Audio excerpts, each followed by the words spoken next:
Genesis chapter 1. In the beginning, when God created the heavens and the earth was a formless void, and darkness covered the face of the deep, while a wind from God swept over the face of the waters. Then God said, "Let there be light," and there was light. And God saw that the light was good, and God separated the light from the darkness. God called the light day, and the darkness he called night. And there was evening and there was morning, the first day. And God said, "Let there be a dome in the midst of the waters, and let it separate the waters from the waters." So God made the dome and separated the waters that were under the dome from the waters that were above the dome, and it was so. God called the dome sky, and there was evening and there was morning, the second day. And God said, "Let the waters under the sky be gathered together into one place, and let the dry land appear."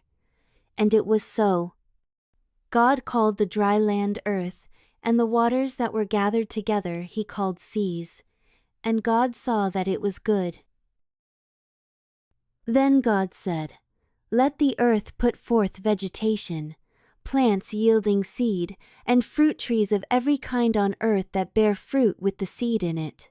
And it was so. The earth brought forth vegetation, plants yielding seed of every kind, and trees of every kind bearing fruit with the seed in it. And God saw that it was good. And there was evening and there was morning, the third day.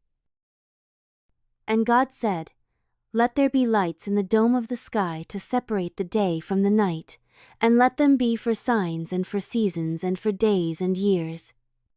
And let them be lights in the dome of the sky to give light upon the earth." And it was so. God made the two great lights, the greater light to rule the day, and the lesser light to rule the night, and the stars. God set them in the dome of the sky to give light upon the earth, to rule over the day and over the night, and to separate the light from the darkness. And God saw that it was good. And there was evening and there was morning, the fourth day. And God said, "Let the waters bring forth swarms of living creatures, and let birds fly above the earth across the dome of the sky." So God created the great sea monsters and every living creature that moves, of every kind, with which the waters swarm, and every winged bird of every kind. And God saw that it was good.